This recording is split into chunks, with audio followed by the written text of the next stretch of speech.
പ്രായാധിക്യത്തിലെ അവശതകൾ എല്ലാ ജീവജാലങ്ങൾക്കും ഒരുപോലെയാണ്. സ്വയം ബാധ്യതയായി തീരുന്ന അവസ്ഥ, മറ്റുള്ളവരുടെ ആശ്രയം തേടാതെ കഴിയാൻ പറ്റില്ല എന്ന സന്ദർഭങ്ങൾ. പ്രായാധിക്യത്തിൽ ആന ആത്മഹത്യ ചെയ്തു എന്ന് കേട്ടാൽ തെറ്റിദ്ധരിക്കേണ്ട. ആനകളുടെ ചരിത്രത്തിൽ ഇങ്ങനെയും സംഭവങ്ങൾ ഉണ്ടായിട്ടുണ്ട്. പാലക്കാട് ആളിയാർ ഡാമിൽ ചരിഞ്ഞ നിലയിൽ കണ്ടെത്തിയ ചില്ലിക്കൊമ്പൻ ജീവനൊടുക്കിയതാകാം എന്ന സംശയമാണ് ഉയരുന്നത്.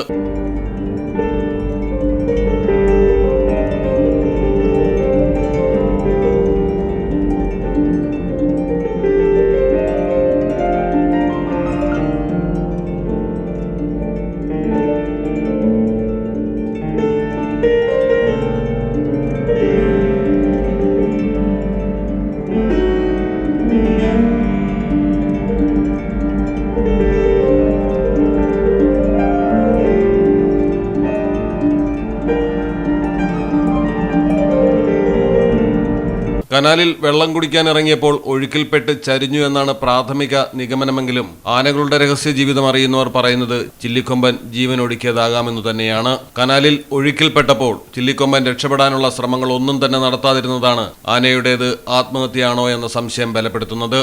ആനയെ കരയ്ക്കു കയറുവാൻ പ്രേരിപ്പിക്കുന്ന നിർദ്ദേശങ്ങൾ നൽകിയെങ്കിലും ചില്ലിക്കൊമ്പൻ അതിന് ശ്രമിക്കാതെ മരണം വരിച്ചു എന്നതാണ് പ്രകടമാകുന്നത്. ശാരീരിക അവശതകളോ പ്രായാധിക്യമോ കൊണ്ട് വലയുമ്പോൾ ആനകൾ പുഴയിലെ കയങ്ങളിൽ ജീവനൊടുക്കാറുണ്ടെന്ന് സാക്ഷ്യമുണ്ട്.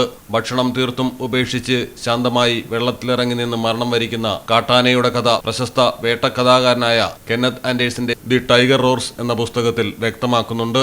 അട്ടപ്പാടിയിലെ വയോധികൻ എന്ന 3-ാം അധ്യായത്തിലാണ് ആനകളുടെ ആത്മഹത്യയെക്കുറിച്ചുള്ള വിവരണമുള്ളത്. പറമ്പിക്കുളം വന്യജീവി സങ്കേതത്തിന് താഴെ ആളിയാർ ഡാമിൽ നിന്നും പോകുന്ന കനാലിൽ വീണാണ് ചില്ലിക്കൊമ്പൻ ചരിഞ്ഞത്.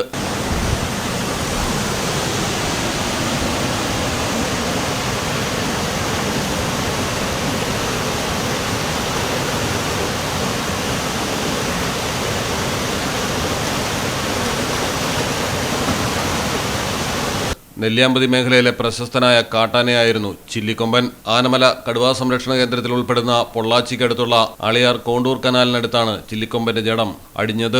മലയാളം ടെലിവിഷൻ, പാലക്കാട്. നിങ്ങൾക്ക് എത്ര പേർക്കറിയാം നിങ്ങളുടെ കുഞ്ഞിന്റെ ആദ്യ കാതുകുത്ത് പവൻ ഗോൾഡിൽ തികച്ചും സൗജന്യമാണെന്ന്? എന്നാൽ പത്തരമാറ്റ തിളക്കത്തോടെ 10 വർഷമായി പവൻ ഗോൾഡിൽ ആദ്യ കാതുകുത്ത് തികച്ചും സൗജന്യമാണ്. മാത്രമല്ല, പരിചയസമ്പന്നരായ ലേഡി സ്റ്റാഫുകളാണ് നിങ്ങളുടെ കുഞ്ഞുങ്ങൾക്ക് കാതുകുത്തുന്നത്. പവൻ ഗോൾഡ്, തിരൂർ.